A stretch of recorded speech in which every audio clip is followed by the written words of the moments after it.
ফের যুদ্ধের বার্তা, বিশ্ববাজারে তেলের দামে নতুন অস্থিরতা।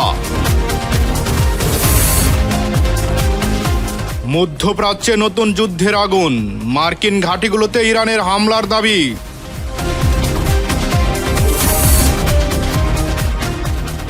বিশ্বকাপে ইরানের কড়া হুঁশিয়ারি, রাজনৈতিক স্লোগান দেখলেই খেলা বন্ধ।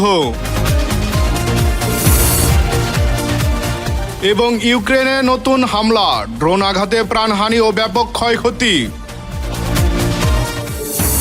মধ্যপ্রাচ্যের যুদ্ধ শুরু হওয়ার পর থেকে বিশ্ববাজারে তেলের দামে ক্রমাগতভাবে নেতিবাচক প্রভাব পড়েছিল। মাঝে যুদ্ধবিরতি বিরাজ করলেও তেলের দাম বেড়েছে হু হু করে। পরিস্থিতির এ পর্যায়ে আবারও যখন যুদ্ধবার্তা এসেছে, সেই পরিপ্রেক্ষিতে বিশ্ববাজারে আবারও তেলের দাম ঊর্ধ্বমুখী হওয়ার প্রবণতা দেখা গেছে। মধ্যপ্রাচ্যের যুদ্ধ শুরু হওয়ার পর থেকে বিশ্ববাজারে তেলের দামে ক্রমাগতভাবে নেতিবাচক প্রভাব পড়েছিল। মাঝে যুদ্ধবিরতি বিরাজ করলেও তেলের দাম বেড়েছে হু হু করে। পরিস্থিতির এই পর্যায়ে আবারও যখন যুদ্ধবার্তা এসেছে, সেই পরিপ্রেক্ষিতে বিশ্ববাজারে আবারও তেলের দাম ঊর্ধ্বমুখী হওয়ার প্রবণতা দেখা গেছে। এর ফলে এমন এক সংকটের তৈরি হয়েছে যা বিশ্বের কোটি কোটি মানুষের উদ্বেগ বাড়িয়ে দিয়েছে। আন্তর্জাতিক সংবাদ মাধ্যম রয়টার্সের এক প্রতিবেদন থেকে জানা গেছে, মূলত মার্কিন সামরিক বাহিনীর পক্ষ থেকে ইরানে নতুন করে হামলা চালানোর পরই আন্তর্জাতিক বাজারে জ্বালানি তেলের দাম বেড়ে গেছে প্রায় 1%। অথচ মাত্র একদিন আগেই আমেরিকার মধ্যস্থতায় সংঘাত কিছুটা কমে আসায় তেলের দাম গত 7 সপ্তাহের মধ্যে সর্বনিম্ন পর্যায়ে পৌঁছেছিল। বুধবার লন্ডনের বাজারে ব্রেন্ট ক্রুডের দাম ব্যারেল প্রতি $92.29 দাঁড়িয়েছে এবং আমেরিকার WTI ক্রুডের দাম বেড়ে হয়েছে $88.97। মার্কিন প্রেসিডেন্ট ডোনাল্ড ট্রাম্পের কঠোর হুঁশিয়ারির পরপরই এই পাল্টা হামলার ঘটনা ঘটে, যা দুই দেশের মধ্যকার ভঙ্গুর শান্তি আলোচনাকে পুরোপুরি ভেস্তে দিয়েছে। তবে এই দাম বাড়ার পেছনে শুধু মধ্যপ্রাচ্যের যুদ্ধই একমাত্র কারণ নয়, যুক্ত হয়েছে আমেরিকার ভেতরের এক নতুন সংকট। দেশটির নিজস্ব তেলের মজুদ টানা 8 সপ্তাহ ধরে আশঙ্কাজনক হারে কমেছে। আমেরিকার পেট্রোলিয়াম ইনস্টিটিউটের তথ্য অনুযায়ী গত সপ্তাহে দেশটিতে প্রায় 91 লাখ ব্যারেল অপরিশোধিত তেল কমে গেছে। এতদিন আমেরিকা, এশিয়া ও ইউরোপের বাজারে প্রচুর তেল রপ্তানি করে বিশ্ববাজার সামাল দিচ্ছিল, কিন্তু বর্তমানে নিজেদের ভান্ডার খালি হতে থাকায় সেই সরবরাহ ব্যবস্থা বড় ঝুঁকিতে পড়েছে। এর সঙ্গে যোগ হয়েছে হরমুজ প্রণালীর অচলাবস্থা, যা দিয়ে পৃথিবীর মোট তেলের 1/5 যাতায়াত করে। ইরান এই পথটি প্রায় বন্ধ করে রাখায় বিশ্বজুড়ে তেলের সংকট আরো তীব্র হচ্ছে। বিশ্লেষকরা মনে করছেন, এই ভূ রাজনৈতিক সংঘাত যদি দ্রুত বন্ধ না হয়, তবে সাধারণ মানুষকে আগামী দিনগুলোতে জ্বালানির বাজারে আরো বড় ধাক্কা সহ্য করতে হতে পারে। ইরানের পাল্টা হামলায় নতুন করে রণক্ষেত্রে পরিণত হয়েছে মধ্যপ্রাচ্য।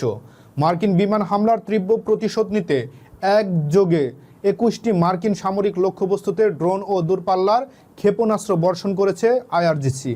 পাশাপাশি বুশেহেরের আকাশে 350 কোটি টাকারও বেশি মূল্যের একটি রিপার ড্রোনও ভূপাতিত করার দাবি করেছে তারা।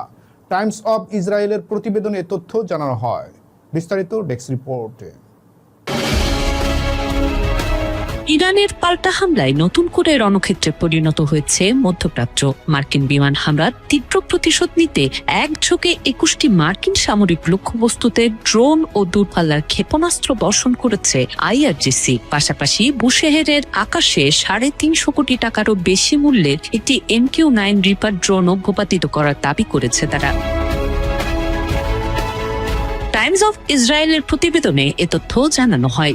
উত্তেজনার শুরু মঙ্গলবার। হরমুজ প্রণালীর কাছে একটি মার্কিন অ্যাপাচি হেলিকপ্টার ভূপাতিত হওয়ার পর পাল্টা জবাবের হুমকি দেন মার্কিন প্রেসিডেন্ট ডোনাল্ড ট্রাম্প। কয়েক ঘন্টার মধ্যে চাস্ক, সিরিক, কেশম দ্বীপ সহ দক্ষিণ ইরানের 20টি লক্ষ্যবস্তুতে হামলা চালায় যুক্তরাষ্ট্র, যার মধ্যে একটি টেলিযোগাযোগ টাওয়ারও ছিল। চুপ থাকেনি তেহরানও। এর জবাবে আইআরজিসি বুধবার ভোরে বাহরাইনে অবস্থিত মার্কিন পঞ্চম নৌবহরের সদর দফতর এবং কুয়েতের আলী আল সালেম বিমান ঘাঁটিতে ড্রোন হামলা চালায়, যা কুয়েত প্রতিরক্ষা বাহিনী প্রতিহত করার দাবি করেছে। একই সাথে জর্ডানের আল আজরাক মার্কিন ঘাঁটির F-35 যুদ্ধ বিমানের হ্যাঙ্গার ও কমান্ড সেন্টার লক্ষ্য করে ধেয়ে যায় ইরানি ক্ষেপণাস্ত্র। জর্ডান জানায় ক্ষেপণাস্ত্রের ধ্বংসাবশেষ পড়লেও কোনো হতাহত হয়নি, তবে নতুন করে আগ্রাসন হলে আরো কঠোর জবাব দেওয়া হবে বলে সতর্ক করলেও আপাতত হামলা বন্ধের ঘোষণা দিয়েছে দুই পক্ষই। শুধু যুদ্ধের ময়দানে নয়, বিশ্বকাপেও উত্তাপ ছড়াতে শুরু করেছে ইরান। দলের কর্মকর্তাদের ভিসা না দেওয়ায় আয়োজকদের ধুয়ে দিয়েছেন ইরানি ক্রীড়ামন্ত্রী। এমনকি টুর্নামেন্ট চলাকালীন গ্যালারিতে কোনো ধরনের আপত্তিকর পতাকা, সতীক বা রাজনৈতিক স্লোগান দেখা দিলে মাঝ মাঠে খেলা বন্ধ করে দেওয়ার মতো চরম হুঁশিয়ারি দিয়েছে তারা। শুধু যুদ্ধের ময়দানে নয়, বিশ্বকাপেও উত্তাপ ছড়াতে শুরু করেছে ইরান। দলের কর্মকর্তাদের ভিসা না দেওয়ায় আয়োজকদের ধুয়ে দিয়েছেন ইরানের ক্রীড়ামন্ত্রী। এমনকি টুর্নামেন্ট চলাকালীন গ্যালারিতে কোনো ধরনের আপত্তিকর পতাকা, সতীক বা রাজনৈতিক স্লোগান দেখা দিলে মাঝ মাঠে খেলা বন্ধ করে দেওয়ার মতো চরম হুঁশিয়ারি দিয়েছে তারা। ইরানের আধা সরকারি সংবাদ সংস্থা ইসনা এ তথ্য জানিয়েছে। গেল মঙ্গলবার তেহরানে এক সংবাদ সম্মেলনে ইরানের ক্রীড়ামন্ত্রী আহমদ দুনিয়ামালি বলেছেন, বিশ্বকাপের জন্য ইরানের কর্মকর্তা ও দলের স্টাফকে ভিসা প্রত্যাখ্যান করা হয়েছে বলে যে খবর পাওয়া গেছে তা অপেশাদার। বিশ্বকাপের প্রস্তুতি ও ভিসা প্রক্রিয়ার শুরু থেকেই নানা বাধার সম্মুখীন হচ্ছে ইরান। 15 জন কর্মকর্তা ও দলের কর্মীর ভিসা আটকে থাকায় এই সংকটের সৃষ্টি হয়। যদিও মেক্সিকো ইরানকে আতিথেয়তা দিতে রাজি, কিন্তু মার্কিন যুক্তরাষ্ট্রের ভিসা নীতি ও বৈরী পরিবেশ নিয়ে তেহরান অসন্তুষ্ট। কোনো রাজনৈতিক পতাকা বা আপত্তিকর স্লোগান ব্যবহার করা হলে খেলোয়াড়দের নিরাপত্তা ও মর্যাদাহানির আশঙ্কায় ইরান কঠোর অবস্থান নিয়েছে। ভিসা জটিলতা নিরসনে আয়োজকদের উপর চাপ প্রয়োগ করেছে দেশটি। ভবিষ্যতে এমন পরিস্থিতি বজায় থাকলে বা নতুন কোনো বাধার সৃষ্টি হলে ইরান বড় ধরনের কূটনৈতিক প্রতিবাদ সহ টুর্নামেন্ট থেকে সরে আসার মতো কঠোর সিদ্ধান্ত নিতে পারে। খেলোয়াড়রা অনুপ্রাণিত হলেও মাঠের বাইরে এই অস্থিরতা বৈশ্বিক আয়োজনের ভাবমূর্তি ক্ষুণ্ণ করছে। ইউক্রেনের খারকিভ অঞ্চলে রাশিয়ার ড্রোন হামলায় 22 বছর বয়সী এক তরুণী সহ 4 জনের মৃত্যু হয়েছে। এই হামলায় আহত হয়েছে আরও অন্তত 10 জন, এমনই তথ্য দিয়েছে আন্তর্জাতিক গণমাধ্যম রয়টার্স। রাশিয়ার হামলার ফলে বিভিন্ন স্থানে আগুন ছড়িয়ে পড়ে এবং অন্তত 18টি গাড়ি ক্ষতিগ্রস্ত হয়। ইউক্রেনের খারকিভ অঞ্চলে রাশিয়ার ড্রোন হামলায় 22 বছর বয়সী এক তরুণী সহ 4 জনের মৃত্যু হয়েছে। এই হামলায় আহত হয়েছেন আরও অন্তত 10 জন, এমনই তথ্য দিয়েছে আন্তর্জাতিক গণমাধ্যম রয়টার্স। রাশিয়ার হামলার ফলে বিভিন্ন স্থানে আগুন ছড়িয়ে পড়ে এবং অন্তত 18টি গাড়ি ক্ষতিগ্রস্ত হয়। এছাড়া কয়েকটি বহুতল আবাসিক ভবনের জানালার কাঁচ ভেঙে যায় এবং ভবনের বাইরের অংশেও ব্যাপক ক্ষয়ক্ষতি হয়। সাম্প্রতিক মাসগুলোতে রাশিয়ার হামলায় ইউক্রেনে বেসামরিক হতাহতের সংখ্যা বেড়েছে। এর জবাবে ইউক্রেনও রাশিয়ার অভ্যন্তরে ড্রোন হামলা চালিয়ে আসছে। কিয়েভের দাবি, এসব হামলা মূলত রাশিয়ার সামরিক ও জ্বালানি স্থাপনাকে লক্ষ্য করেই পরিচালিত হচ্ছে। জাতিসংঘের তথ্য মতে 2022 সাল থেকে চলা এই যুদ্ধে এ পর্যন্ত প্রায় 18,600-এর বেশি নিরীহ মানুষ প্রাণ হারিয়েছেন আর আহত হয়েছেন 44,000-এরও বেশি। গাইবান্ধায় বাংলাদেশ রেলওয়ের জায়গা দখল করে গড়ে ওঠা অবৈধ স্থাপনা উচ্ছেদের অভিযান চালানো হয়েছে। লালমনিরহাট বিভাগীয় কার্যালয়ের উদ্যোগে পরিচালিত এই অভিযানে 2টি রেল স্টেশনে প্রথম দিনে 51টি এবং দ্বিতীয় দিনে 30টি স্থাপনা উচ্ছেদ করা হয়। এছাড়া শহরের একটি এলাকায় দ্বিতীয় দিনের অভিযানে ইতোমধ্যে 35টি স্থাপনা উচ্ছেদ করা হয়েছে। রেলওয়ের এক্সিকিউটিভ ম্যাজিস্ট্রেট মোহাম্মদ মঞ্জুর হোসেন জানান, অবৈধ স্থাপনা উচ্ছেদে নিয়মিত অভিযান অব্যাহত থাকবে। উচ্ছেদের আগে মালিকদের স্থাপনা সরিয়ে নিতে সময় দেওয়া হয়। আইন অমান্যকারীদের বিরুদ্ধে ব্যবস্থা নেওয়ার হুঁশিয়ারি দিয়েছেন রেলওয়ে কর্তৃপক্ষ। বিভাগের পক্ষ থেকে আমি এক্সিকিউটিভ ম্যাজিস্ট্রেট উচ্ছেদ অভিযান পরিচালনা করছি। আমাদের 2 দিনের প্রোগ্রাম দেওয়া ছিল। গতকাল আমরা করেছি নলডাঙ্গা স্টেশনে এবং পাশে আমরা ভেড়াপাড়া ব্রিজের এখানে। আজ দ্বিতীয় দিন আমরা গাইবান্ধা স্টেশন এবং তার আশেপাশে আমাদের যে লাইন ক্লিয়ার করার জন্য যে বিষয়গুলো আছে ঊর্ধ্বতন কর্তৃপক্ষের নির্দেশনা মোতাবেক সেগুলো আমরা উচ্ছেদ করছি। আর আশেপাশে যাদের বকেয়া আছে তাদেরকে আমরা সচেতন করতেছি যাতে দ্রুত আমাদের খাজনাটা পরিশোধ করে দেয়, সরকারি রাজস্বটা পরিশোধ করে দেয়, যাতে আমাদের রাজস্ব আদায় হয়ে গেলে আমাদের মেইন কাজই ওইটা। তো ধন্যবাদ। সীমান্ত সুরক্ষার পাশাপাশি মানব সম্পদ উন্নয়নেও অনন্য উদ্যোগ নিয়েছে বিজিবি। নওগাঁর পত্নীতলা ব্যাটালিয়ন 14 বিজিবির ব্যবস্থাপনায় সীমান্ত ফ্রিল্যান্সিং ও কম্পিউটার প্রশিক্ষণ কোর্সের সনদপত্র বিতরণ করা হয়েছে। 2024 সালে যাত্রা শুরুর পর কোরিয়া ও ভুটিয়াপাড়া প্রশিক্ষণ কেন্দ্র থেকে ইতোমধ্যে 105 জন তরুণ তরুণী প্রশিক্ষণ সম্পন্ন করেছেন। বর্তমানে আরও 16 জন প্রশিক্ষণ নিচ্ছেন।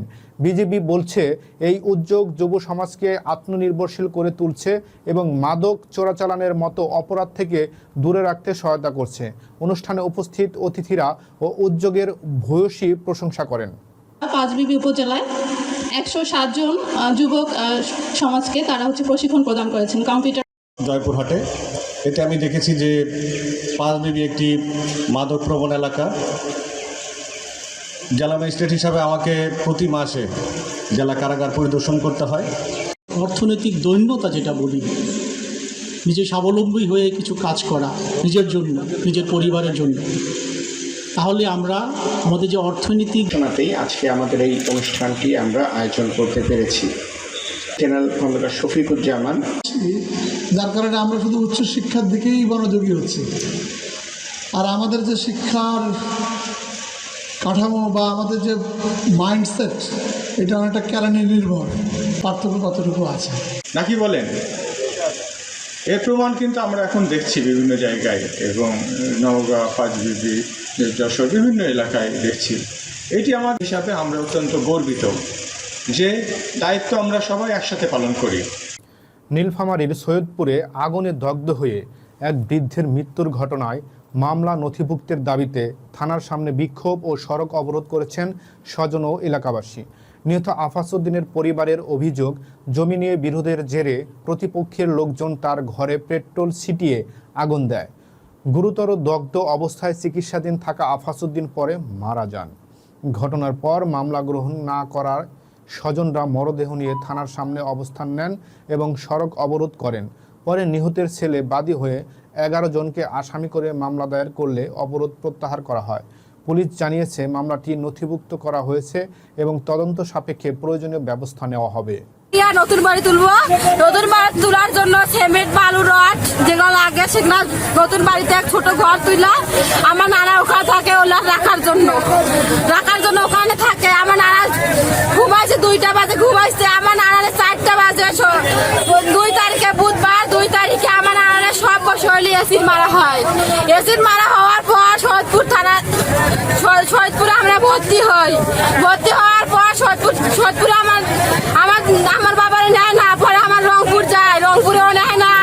তাদের না বাড়ি উঠে নিয়ে যায়। বাড়ি উঠে নেওয়ার পরে 3 দিন পর তারা ফাঁসি হয়। যা আছে আমরা বিলে লেখাইছি, এটাই আমরা এটা কোনো পরিবর্তন করবো না বলে ওনারা এখান থেকে বলো যে আমরা কোর্টে মামলা করবো। বলছেন আমরা এখানে কারেকশন করাই দিই নিজেরাই। বলছেন না, যাই হোক সকালবেলা আমরা আবার ওদেরকে ফোন দেওয়া হইলো সকাল 9টার দিকে যে আপনি আসেন, মামলাটা করাই দিচ্ছি। তা ওনারা আসেন, তারপর এটা এই একসাথে ওনারা এগুলো লোকগুলো সহ এটা আসলে উদ্দেশ্যপূর্ণভাবে আসা হয়েছে। এটা কোনো বিলম্বের কোনো কিছু নেই। মামলা আমাদের রেকর্ড পেয়ে গেছে, আমরা এই কিছুক্ষণের মধ্যে ওদের কপি দিয়ে দেবো এবং এটা তদন্ত সাপেক্ষে প্রয়োজনীয় ব্যবস্থা গ্রহণ করা হবে। নীলফামারীতে তরুণ প্রজন্মকে মাদকের অপব্যবহার থেকে দূরে রাখতে অনুষ্ঠিত হয়েছে মাদক বিরোধী সচেতনতামূলক কর্মশালা।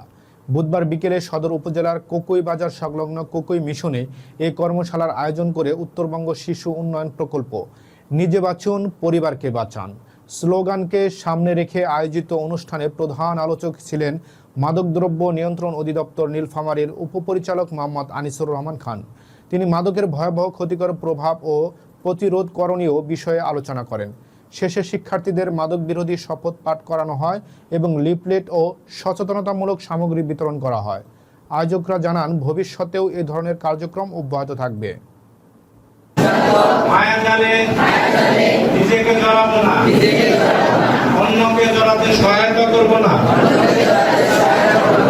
মাদকের বিরুদ্ধে সামাজিক আন্দোলন গড়ে তুলব, মাদক ব্যবসায়ী সংবাদ আইন প্রয়োগকারী সংস্থাকে দিব, জীবনকে ভালোবাসবো, মাদক থেকে দূরে থাকবো, মাদককে না বলবো, জীবনকে ভালোবাসবো। ধন্যবাদ। বাহরাইনে প্রবাসী বাংলাদেশিদের অংশগ্রহণে অনুষ্ঠিত হয়েছে প্রবাসী Bangla Eid cup 2026 football tournament.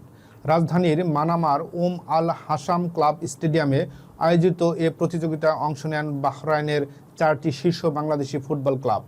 জমজমাট ফাইনালে চিটাগাং টাইগার ফুটবল ক্লাবকে 1-0 গোলে হারিয়ে চ্যাম্পিয়ন হয় বাংলা ইউনাইটেড ফুটবল ক্লাব।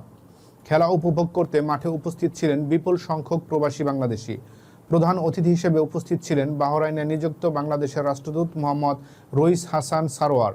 তিনি বলেন, খেলাধুলা প্রবাসীদের মধ্যে সৌহার্দ্য, সম্প্রীতি ও ভ্রাতৃত্ববোধ জোরদারে গুরুত্বপূর্ণ ভূমিকা পালন করে।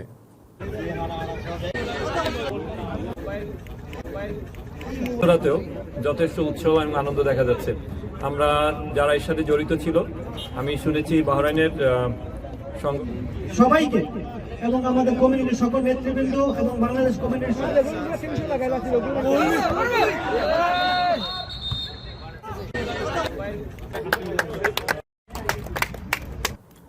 মাদারীপুরের কালকিনিতে মাদকের বিস্তার ও কথিত মাদক ব্যবসায়ীদের বিরুদ্ধে মানববন্ধন ও বিক্ষোভ মিছিল করেছেন স্থানীয় বাসিন্দারা।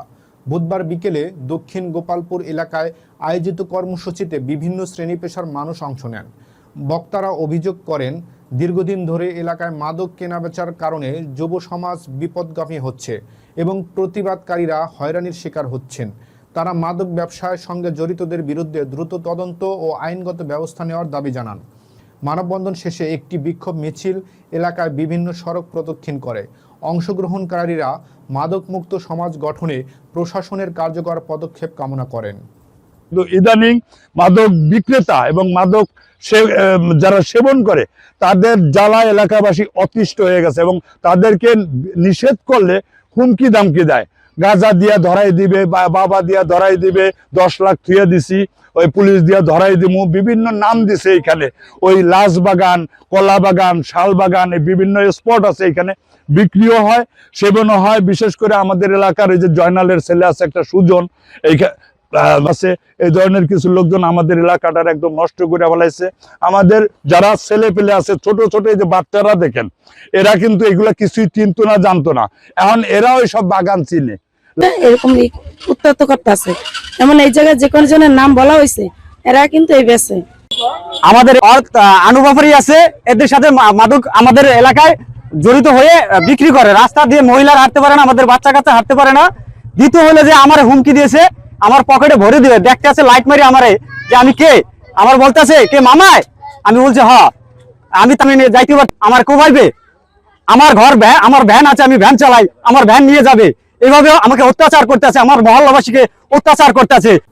মাদারীপুরের শিবচরে গ্রাম্য দলাদলি ও পূর্ব শত্রুতার জেরে এক যুবকের উপর হামলা এবং তাকে মাদক ব্যবসায়ী আখ্যা দিয়ে মিথ্যা প্রচারের অভিযোগ উঠেছে।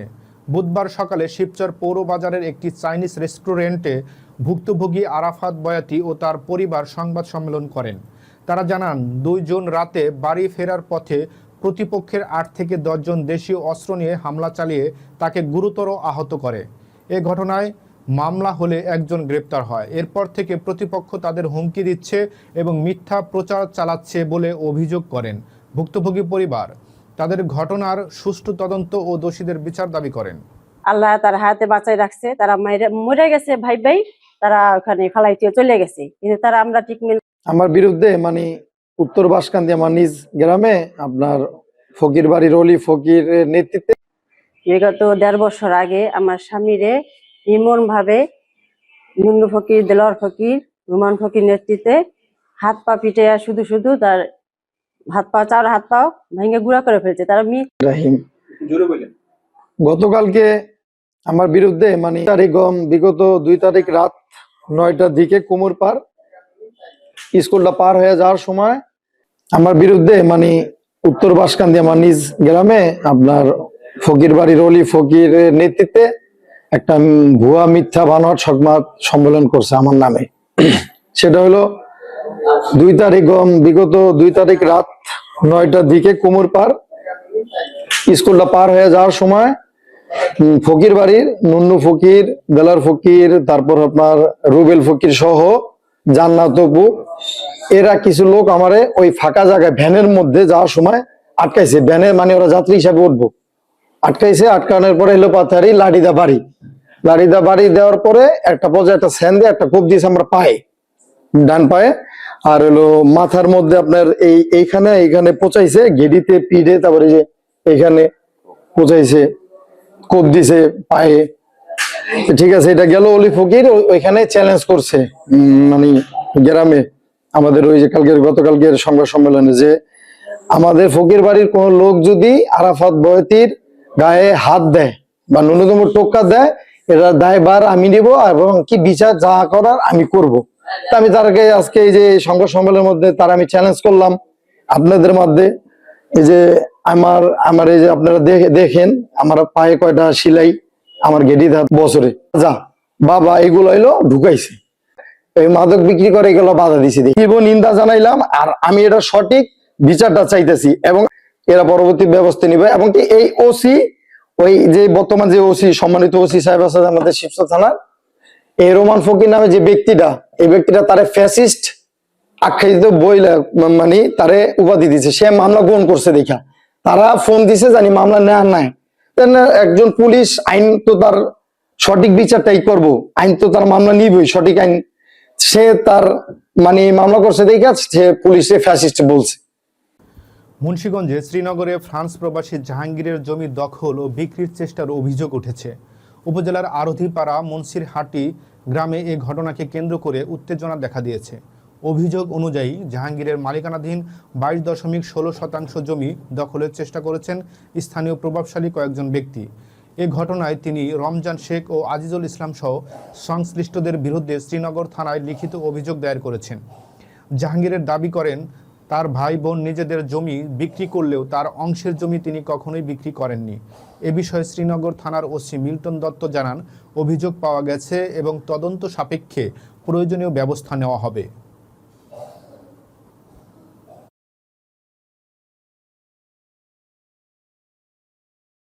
এক হিসাবে ভূমিদস্যু, তারা জায়গা জমিনের ব্যবসা করে। আর আজিজুলকে আমি বহুবার কল দিছি, অনেক আগে সে আমাকে অনেক হুমকি দামকি দিছে, কিন্তু আমি আশা রাখলাম তাকে আমি কলে পাই নাই, কারণ সে আমার নাম্বার চিনে, সে ধরে না। তো এখন আমি থানায় অভিযোগ জানাইছি। এখন থানায় যদি এই জায়গা, আমি একজন প্রবাসী, এত কষ্টের অর্জিত টাকা দিয়ে যদি আমি কিনা যদি আমার জায়গা আমি বুঝে না পাই, তাহলে আমাদের এই প্রবাস জীবনে আমাদের হইলো কি, এই লাভ হইলো কি? সরকার বলতেছে যে আমাদের জন্য, প্রবাসীদের জন্য এটা করবে সেটা করবে, কি করতেছে? এই যে আমাদের জায়গা জমি দখল করে রাখতেছে। আমি চাই যে সরকার যেন আমার এই নিউজটা দেখে যে আমার জায়গাটা যাতে অতি তাড়াতাড়ি আমার কাছে বুঝিয়ে দেয়, কারণ আমি অল্প সময়ের জন্য আমি ছুটিতে আসছি। কোন প্লটটি আপনার? আমার প্লট এসে এখানে আছে 8% মতো, আর এখানে আছে আপনার 7% মতো, তারপর প্লট আছে 6% মতো। 3 দাগে আমার জায়গা। হ্যাঁ, এখন এরা বুঝাইতেছে না। 3 দাগে কতটুকু? 3 দাগে 22% 16 পয়েন্ট জায়গা। শুনতেছি যে এই জায়গাগুলো নাকি সম্পূর্ণ জায়গা এরা বিক্রি করে ফেলছে। এখন কিছু কিছু জায়গা নাকি লেখা দিতে পারে না। এখন হয়তো আমি দেশে আসছি, এখন আর আমার চাপ দিতে পারে যে জায়গা লেখা দিতে হবে, কিন্তু আমি তো বিক্রি করবো না, কারণ আমি একজন প্রবাসী। আমার তো এখানে আমার এমন সমস্যা নাই যে আমার জায়গা বিক্রি করে খেতে হবে। আমি একজন প্রবাসী। আমি তাকে তো না, রমজানটা তো দাবি করতে পারে না এই জায়গাটা, তো রমজানটা তারপর আমার জায়গাটাতে আইলো যে এই যে জায়গা তাকে থিয়া দিছি, এই যে জায়গা তাকে থিয়া দিছি, মানে এইভাবে রয়েছে। তাহলে এই জিনিসটা বলতে পারতাম এই পর্যন্ত আমি জানি। সাতক্ষীরার আশাশুনিতে কৃষক লীগের সহসভাপতি শেখ গোলাম কুদ্দুস ময়নার বিরুদ্ধে বিএনপির নেতাদের সঙ্গে ছবি তুলে রাজনৈতিক প্রভাব বিস্তারের অভিযোগ উঠেছে। স্থানীয় বিএনপি নেতাকর্মীদের দাবি, আওয়ামী লীগ সরকারের সময় তিনি ক্ষমতাসীন দলের প্রভাবশালী নেতাদের ঘনিষ্ঠ হিসেবে বিভিন্ন প্রকল্প ও ঠিকাদারি কাজের সুবিধা নিয়েছেন। রাজনৈতিক পট পরিবর্তনের পর তিনি বিএনপির কেন্দ্রীয় ও জেলা পর্যায়ের নেতাদের সঙ্গে তোলা ছবি সামাজিক যোগাযোগ মাধ্যমে প্রচার করেছেন বলেও অভিযোগ রয়েছে। বিএনপি নেতারা বলছেন, শুধুমাত্র ছবি তুলে কেউ দলের পরিচয় নিতে পারে না এবং সাংগঠনিক প্রক্রিয়ার বাইরে পুনর্বাসনের সুযোগ নেই। তবে অভিযোগের বিষয়ে শেখ গোলাম কুদ্দুস ময়নার কোনো বক্তব্য পাওয়া যায়নি।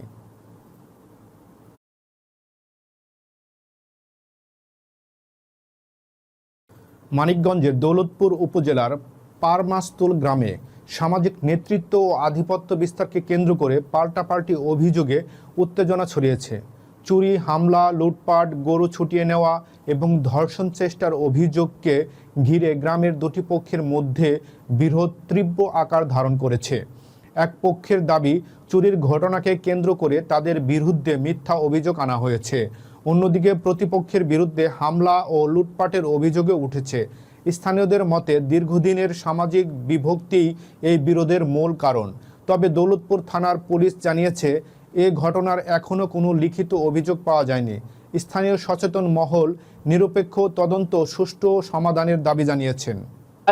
এই কারণে এই তারেকের ষড়যন্ত্রে সবকিছু ওদেরকে হাত ষড়যন্ত্র টাকা পয়সা দিয়ে ষড়যন্ত্রে সবকিছু ওরা এভাবে লিপ্ত করতেছে। যারা যারা এই চক্রান্তের সাথে জড়িত আমি সবার সুষ্ঠু বিচার চাচ্ছি। আমি ছাত্রদলের সাবেক ভাইস প্রেসিডেন্ট এবং ওটা হলে আমলিগের সেরকাটির বানেজ, ওই বানেজ ওইলেডি করছে। তখন আমার স্বামী এসে বলতেছে যে আমি বলছি যে এত সকাল সকালে দোকান থাসলা, তখন বলতেছে যে ওরা আমাকে মার বেড়েছে, আমাকে কি করছে। তখন আমি বললাম কেরা, কয় ওরা আমি লিখ করে আমি বিএমপি করি। এই হিসাবে এই ষড়যন্ত্র করে আমার স্বামীর ওরা ফাঁসাই দিছে, আমার দুইটা বাচ্চা। আমার স্বামী হুমকিটা বিরোধ করার মতো তোরা এসে কালকে নাটিং শুনটা নিয়ে আইছিল মাইর জন্য কালকে আমি ওরা আদত খারাপ জেল খারাপ এই দেও তা কই। উনি ভালো মানুষ, ওর নাম ফেরোজ, ওর বাবা নীলু শেখ। ওরা ভাই বিরাদার কর্ম করে খায় না, ও মাছ টাছ মারে, দুইটা মেয়ে বাল বাচ্চা নিয়ে এবং ঝাড়া পোছাও করে এবং মানুষের আদরের বস্তু। নীলুর ছয় ছেলের মধ্যে এই যে এই জন্য পাইতা জীবনের ভয়ে দৌড়ায় পালাই। এইটার সমাজে আমাদের যারা প্রতিনিধি আছে আমি তাদের কাছে সূক্ষ্ম বিচার চাই। আমার মালা আপনি যেদিনকে পরিধান করে আমি সেদিনকে আপনার বাসায় গেছি, আপনার হাতে হাত মিলন করছি। আর আমার লাঞ্ছন থানায় অভিযোগ করিনি, আমি থানায় অভিযোগ করব। আমি আপনাদের আমি সময়ও পাইনি, আমাকে সব সময়ের জন্য তাড়া করে রাখছে। তারা লাঠি ছড়া দিয়ে আমার চাটতে দেয় না, কোথায়ও আমার ভিড়তে দেয় না, আমার দেশে আমার চাটতে দেয় না, আমার এইরকম লাঞ্ছনা দিছে। আমি কি করব এখন, আমি নিরুপায় হয়ে গেছি। মানিকগঞ্জের ঘিওর উপজেলায় 2 সন্তানের জননী এক গৃহবধূকে ধর্ষণের অভিযোগে চাঞ্চল্যের সৃষ্টি হয়েছে। ভুক্তভোগী নারী এ ঘটনায় ঘিওর থানায় মামলা দায়ের করেছেন। অভিযোগ অনুযায়ী শনিবার রাতে পারিবারিক বিষয় মীমাংসার জন্য স্বজনদের সঙ্গে দেখা করে ফেরার পথে কয়েকজন ব্যক্তি তাদের পথরোধ করে। পরে ওই নারীকে জোরপূর্বক একটি পাট খেতে নিয়ে ধর্ষণ করা হয় বলে মামলায় উল্লেখ করা হয়েছে। ঘটনায় একজনকে প্রধান আসামি করে আরও কয়েকজনকে সহযোগী হিসাবে অভিযুক্ত করা হয়েছে। ঘিওর থানার ওসি মীর মাহবুবুর রহমান জানান, অভিযোগের সত্যতা যাচাই এবং জড়িতদের শনাক্ত ও গ্রেপ্তারে পুলিশ কাজ করছে। তদন্ত শেষে প্রয়োজনীয় আইনগত ব্যবস্থা নেওয়া হবে। তারা আসার পরে তাদের বক্তব্যে যে জিনিসটা জানতে পারি যে নিদ্রা বেগমের বাড়ি হচ্ছে দৌলতপুর উপজেলায়, তার বিয়ে হয়েছে পাবনাতে, সে আসছিল স্বামী সহ দৌলতপুরে। ওইখানে তার এই পারিবারিক তার পরিবারের লোকজনের সাথে একটু ঝগড়া বিবাদ হয়। তার ঝগড়া বিবাদের এক পর্যায়ে সে যখন তার স্বামী সহ চলে আসার পরে তার পরিবারের লোকজন বা তার আত্মীয় স্বজন যাদের সাথে তার ঝগড়া হয়েছে তাদের ভয়ে সে ফাঁড়ি রাস্তা যেটাকে আমরা বলি, যে এটাকে আমরা 5-6 জনকে সে সহযোগী আসামি করে একটা এজাহার দিয়েছে। আমরা এই ব্যাপারে একটা এই সাথে অন্যান্য যারা আসামি তাদেরকে আমরা শনাক্তপূর্বক খুব ব্যাপারে আমি কিছু বলতে চাচ্ছি না, যে ওই ঘটনার পরিপ্রেক্ষিতে তাদের পরিবারের লোকজনের সাথে তাদের কিন্তু একাধিকবার ঝগড়া হয়েছে এবং রাস্তাতেও তাদের মধ্যে মারপিট হয়েছে। এই জন্য তারা এই ভিতরের রাস্তা দিয়ে যাচ্ছে। তার পথিমধ্যে তার এই পরিবারের লোকজন আত্মীয় স্বজন যাদের সাথে তার ঝগড়া হয়েছে তারা তাকে বাধা দিলে সে ফাঁড়ি রাস্তা দিয়ে বা ভিতরে রাস্তা দিয়ে যখন যাচ্ছিল তখন ওইখানে তার সাথেই দুর্ঘটনা ঘটে মর্মে আমাদেরকে জানাইলে আমরা সাথে সাথে মামলা নিয়েছি এবং আমরা আমাদের তদন্ত কার্যক্রম অব্যাহত আছে। অনেক কিছু বিষয় আছে যেগুলো গোপনীয়তার সাথে আমি ডিসক্লোজ করতেছি না। আমি খুবই আশাবাদী যে খুব শীঘ্রই আপনাদেরকে একটা ফ্রুটফুল ইনভেস্টিগেশনাল রিপোর্ট আপনাদেরকে দিতে পারবো। রাজধানীর যাত্রাবাড়ি এলাকায় অভিযান চালিয়ে 2টি আগ্নেয়াস্ত্র, 13 রাউন্ড গুলি ও একটি প্রাইভেট কার সহ 3 অস্ত্রধারী সন্ত্রাসীকে গ্রেপ্তার করেছে র্যাব 10। মঙ্গলবার গভীর রাতে কাজলারপাড় এলাকায় চেকপোস্টে একটি প্রাইভেট কার থামার সংকেতে অমান্য করে পালানোর চেষ্টা করলে ধাওয়া করে সেটি আটক করা হয়। পরে গাড়ি তল্লাশি করে একটি বিদেশি পিস্তল, একটি রিভলভার, 2টি ম্যাগাজিন, 13 রাউন্ড তাজা গুলি ও একটি খালি খোসা উদ্ধার করা হয়। গ্রেপ্তাররা হলেন রবিউল আলম, মাহবুব আলম মানিক ও নজরুল ইসলাম। র্যাব জানিয়েছে অবৈধ অস্ত্রের উৎস শনাক্ত ও জড়িতদের আইনের আওতায় আনতে অভিযান অব্যাহত থাকবে। এবং শুভ বিকেল। আজকে আমি অধিনায়ক র্যাব 10 আপনাদের সম্মুখে হাজির হয়েছি একটা বিষয় নিয়ে, যে গতকাল রাতে রাজধানীর যাত্রাবাড়ি এলাকা হতে 2টি আগ্নেয়াস্ত্র সহ 3 জন অস্ত্রধারী দুর্ধর্ষ সন্ত্রাসীকে গ্রেপ্তার করেছে র্যাব 10। এই বিষয়ে বাংলাদেশ আমার অহংকার, এই স্লোগান নিয়ে র্যাপিড অ্যাকশন ব্যাটালিয়ন প্রতিষ্ঠার শুরু থেকেই দেশের অপরাধ দমনে গুরুত্বপূর্ণ ভূমিকা পালন করে আসছে। সন্ত্রাস, চাঁদাবাজি, হত্যা, ছিনতাই, অপহরণ ও প্রতারণা সহ বিভিন্ন অপরাধে জড়িত ব্যক্তিদের গ্রেপ্তার করে র্যাব সাধারণ জনগণের আস্থা অর্জন করতে সক্ষম হয়েছে। একই সঙ্গে বিপুল পরিমাণ অবৈধ অস্ত্র ও গোলাবারুদ উদ্ধার করে র্যাব দেশের আইন শৃঙ্খলা রক্ষায় প্রশংসনীয় অবদান রাখছে। এছাড়াও সময়োপযোগী অভিযান চালিয়ে চাঞ্চল্যকর অপরাধে জড়িতদের, গ্রামের বাড়ি হলো কুমিল্লা, একটি উদাহরণ ছিল এই অভিযানটি। অস্ত্র উদ্ধারের এটা একটা মামলা হতে যাচ্ছে, মামলা হওয়ার পরে তদন্ত হবে, তারপরে আরও ডিটেইল তথ্য বের হয়ে আসবে, সেটা আপনারা জানতে পারবেন ইনশাল্লাহ। যে তথ্যটা দিয়েছে এটা ভুল হতে পারে, হয়তো অন্য কোনো কাজে আরও ব্যাপক ইনভেস্টিগেশনের মাধ্যমে সেটা আইডেন্টিফাই করা যাবে।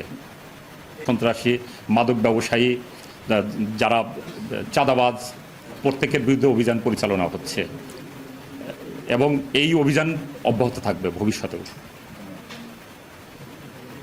আশুলিয়ার আউটপাড়ায় ন্যাশনাল প্লাজা বহুমুখী সমবায় সমিতির লিজকৃত প্রায় 20 একর জমি পরিদর্শন করেছেন ভূমি সংস্কার বোর্ডের চেয়ারম্যান AJM সালাউদ্দিন নাগরী। দুপুরে তিনি সরেজমিনে জমির বর্তমান অবস্থা, দখল ও লিজ সংক্রান্ত বিষয়গুলো পর্যবেক্ষণ করেন। এ সময় ভূমি প্রশাসন ও নবাব স্টেটের কর্মকর্তারা উপস্থিত ছিলেন। দীর্ঘদিন ধরে চলমান লিজ জটিলতা নিরসনে প্রয়োজনীয় দিক নির্দেশনা দেওয়া হবে বলে সংশ্লিষ্ট সূত্র জানিয়েছে। বিষয়টি নিয়ে ভবিষ্যতে ভূমি মন্ত্রণালয় ও ভূমি সংস্কার বোর্ড আরও পদক্ষেপ নিতে পারে। এখানে আমি শান্তিপূর্ণভাবে বসবাস করছি। আম গাছ, জাম গাছ, কাঁঠাল গাছ, কড়ই গাছ, অন্যান্য গাছপালা লাগাইছি। এখানে একটা ওয়াল ছিল চতুর্থ সালে এসে, আরও আমার সমিতির সদস্য এখানে এই সাংবাদিক আপনাদের ভাই যে উপস্থিত আছে, উনি আমার সমিতির একজন সদস্য। দেখবো আমি একজন এখানে লিজ হোল্ডার, আমি লিজের মালিক। তারা থাকবে গরিব মানুষ, তারা সরকারের ডিসিআর দিবে, কারে টাকা দিছে না দিছে এইগুলি নিয়ে আমরা 10 তারিখের পরে এখানে আমরা শুনানি করবো। কারা কি টাকা আছে, তারা সভাপতি আই বলি তারা বরাবর ন্যাশনাল প্লাজার বরাবর একটা আবেদন করবে, হাতে লিখিত করুক বা টাইপ করে করুক। আমরা তাকে ডেকে আমরা শুনানি করবো, কারা টাকা দিচ্ছে, কারা কিভাবে দিচ্ছে। সে সদস্য না হয়ে থাকে আমরা তাকে সদস্য অন্তর্ভুক্ত করে নেব। আশুলিয়ায় নকল স্যালাইন ও ভেজাল খাদ্যপণ্য তৈরির একটি অবৈধ কারখানায় অভিযান চালিয়েছে জাতীয় ভোক্তা অধিকার সংরক্ষণ অধিদপ্তর। আজ সকালে দক্ষিণ বাইপেল চারালপাড়া এলাকায় পরিচালিত অভিযানে নকল স্যালাইন, টেস্টি হজমি ও বিভিন্ন ভেজাল খাদ্যপণ্য তৈরির প্রমাণ পাওয়া যায়। কর্মকর্তারা জানান, কারখানাটির কোনো বৈধ কাগজপত্র ছিল না এবং দীর্ঘদিন ধরে এসব পণ্য উৎপাদন ও বাজারজাত করা হচ্ছিল। ভেজাল পণ্য উৎপাদনের দায়ে প্রতিষ্ঠানটিকে 2 লাখ টাকা জরিমানা করা হয়েছে। এ ধরনের অভিযান ভবিষ্যতেও অব্যাহত থাকবে বলে জানিয়েছে ভোক্তা অধিকার অধিদপ্তর। হজমি এবং এই ধরনের বেশ কিছু ফুড আইটেমও তারা তৈরি করছে, যেগুলি কোথাও থেকেই তারা অনুমোদন নেননি। আপনারা জানেন যে স্যালাইন হচ্ছে মানুষের জীবন রক্ষাকারী একটি ঔষধ, পানি শূন্যতা এটা ব্যবহার করা হয়। এই স্যালাইনটি তৈরি করতে হলে অবশ্যই ড্রাগ অ্যাডমিনিস্ট্রেশন থেকে অনুমোদন নিতে হবে এবং প্রপার একটি ফ্যাক্টরি থাকতে হবে, সেখানে কেমিস্ট থাকবে, 4টি উপাদান প্রপোর্শনালি মিশিয়ে একটি স্যালাইন তৈরি হয়। সমস্ত যে ফুড ইনগ্রেডিয়েন্ট এবং ঔষধ ভিত্তিক উৎপাদনের যে প্রসিডিওর ছিল সেটা আমরা বন্ধ করে দিচ্ছি। কাছে নেক্সট টাইম যে ইনস্ট্রাকশনটা দিচ্ছি, ওনারা ফার্দার কোনো উৎপাদনে যাবেন না, পাশাপাশি তাদের যেই আইটেমগুলি অলরেডি বাজারে রয়েছে সেগুলি তারা রিকল করে নিয়ে আসবেন। ড্রাগ অ্যাডমিনিস্ট্রেশনের নাম্বার উল্লেখ নাই এমন কোনো স্যালাইন তারা কিনবেন, এমন কোনো স্যালাইন কেনা থেকে বিরত থাকবে। পাশাপাশি আমাদের যে প্রমিনেন্ট কোম্পানিগুলি আছে সেগুলি স্যালাইনই তারা কিনবে। গাজীপুরের কালিয়াকৈরে সাহেরা নামে 17 বছর বয়সী এক পোশাক শ্রমিকের রহস্যজনক মৃত্যু হয়েছে। বুধবার গভীর রাতে মৌচাক টাওয়ার মার্কেট সংলগ্ন ঢুলিগড়া এলাকার একটি ভাড়া বাসা থেকে তার মরদেহ উদ্ধার করে পুলিশ। নিহত সাহেরা টাঙ্গাইলের মধুপুর উপজেলার বাসিন্দা এবং স্থানীয় একটি পোশাক কারখানার কর্মী ছিলেন। পরিবারের সদস্যদের চিৎকারের প্রতিবেশীরা ঘটনাটি জানতে পারেন। পরে খবর পেয়ে পুলিশ ঘটনাস্থলে গিয়ে মরদেহ উদ্ধার করে ময়না তদন্তের জন্য গাজীপুর শহীদ তাজউদ্দিন আহমেদ মেডিকেল কলেজ হাসপাতালের মর্গে পাঠায়। পুলিশ জানিয়েছে মৃত্যুর প্রকৃত কারণ উদ্ঘাটনের তদন্ত চলছে। দেখি কোনো কিছু বলা সাহস শব্দ কিছু না, পরে আমি চিৎকার করে বাইরে দৌড় দিয়ে গেছি, যে আমার আম্মুরা ডাক দিছি, আমার বড় ভাইরে ডাক দিছি, পরে ওনারা সবাই আসিল। কি আর এটা বাঁচবো এসম করলো ওই ছেলে আর ছেলের মা, তারপর ছেলের ভাই আইসালে ঘরের ভিতরে কান্দাকাটি শুরু করছে। বাড়িতে দরজা লাগে না, চাল দরজা খুলে কান্দাকাটি করে শুরু করছে। ঠিক আছে, তো আমরা সবাই সঙ্গে বাড়ির বাড়িতে হাস লইছি, তাহলে এত জুসার মধ্যে তোর মতন 2 জন এলে তো লাগবে না একটা কিছু। তো ঘরের মধ্যে দেখলাম দাগ, তা আমি আর বেশি কিছু করলাম না, আমি নামাইলো ফাঁসি দেওয়ার কোনো জায়গাই নাই।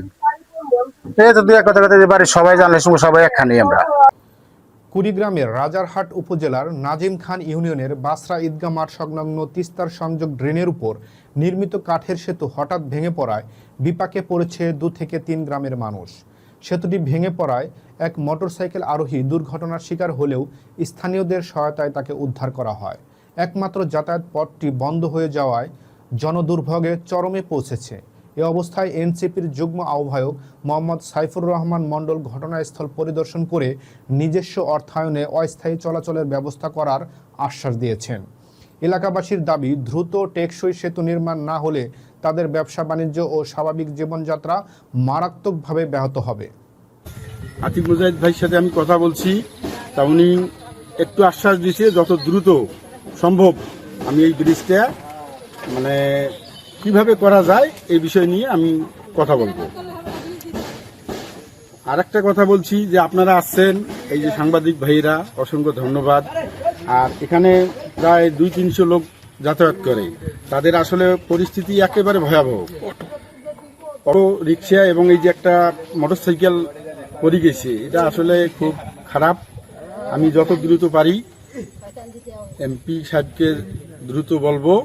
আর 2-4 জন আপাতত যাওয়ার মতো একটা পরিবেশ করার যেটা খরচপাতি লাগে সেটা আমি নিজে বহন করব। সীমান্ত এলাকায় চোরাচালান, মাদকদ্রব্যের অবৈধ ব্যবহার ও পাচার প্রতিরোধে কুষ্টিয়া ব্যাটালিয়ন 47 বিজিবির দায়িত্বপূর্ণ এলাকায় পৃথক 2টি অভিযানে ভারতীয় মদ ও গাঁজার গাছ উদ্ধার করা হয়েছে। জানা যায় গত 7 ও 8 জুন কাজীপুর সীমান্তের কাজীপুর মণ্ডলপাড়া নামক স্থানে অভিযান পরিচালনা করে মালিকবিহীন অবস্থায় ভারতীয় 16 বোতল মদ ও ঠোটারপাড়া মাঠ নামক স্থানে অভিযান পরিচালনা করে মালিকবিহীন অবস্থায় 2.5 কেজি গাঁজার গাছ উদ্ধার করে। উদ্ধারকৃত গাঁজার গাছের আনুমানিক সিজার মূল্য 32,750 টাকা।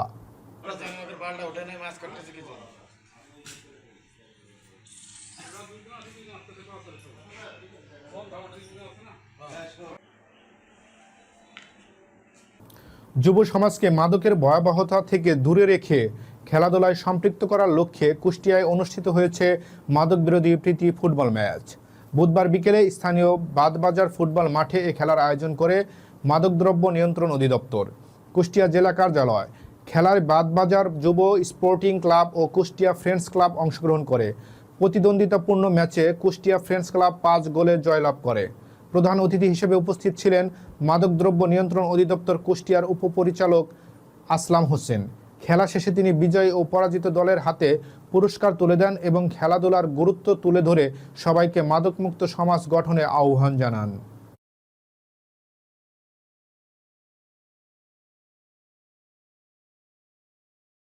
গাইবান্ধায় চলন্ত ট্রেনে থেকে পড়ে অজ্ঞাতনামা এক ব্যক্তির মর্মান্তিক মৃত্যু হয়েছে। সোমবার সন্ধ্যায় গাইবান্ধা থেকে বোনারপাড়াগামী পদ্মরাগ ট্রেনে শহরের মাইক্রো স্ট্যান্ড সংলগ্ন এলাকা অতিক্রম করার সময় এ দুর্ঘটনা ঘটে। স্থানীয়দের মতে ট্রেনের গেটে দাঁড়িয়ে থাকা অবস্থায় ওই ব্যক্তি হঠাৎ নিচে পড়ে যান। এতে গুরুতর আঘাতে ঘটনাস্থলে তার মৃত্যু হয়।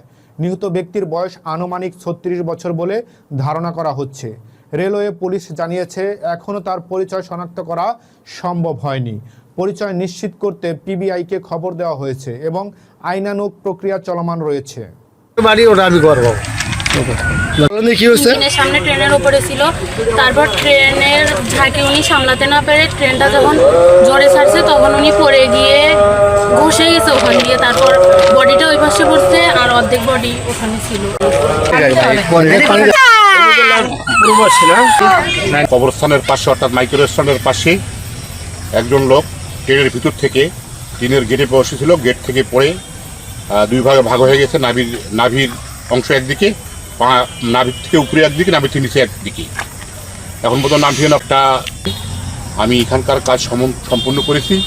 এখন প্রসেস মোতাবেক আমি এখানে পিবিআইকে ডাকছি। পিবিআই আসলে আমরা ফিঙ্গারপ্রিন্ট করে নাম ঠিকানা সংগ্রহ করে লাশ পরবর্তী ব্যবস্থা নেব। ধন্যবাদ।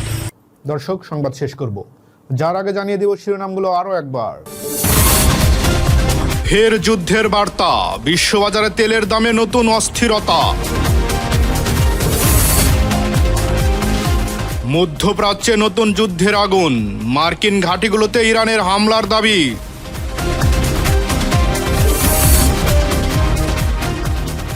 বিশ্বকাপে ইরানের কড়া হুঁশিয়ারি, রাজনৈতিক স্লোগান দেখলেই খেলা বন্ধ। এবং ইউক্রেনে নতুন হামলা, ড্রোন আঘাতে প্রাণহানি ও ব্যাপক ক্ষয়ক্ষতি।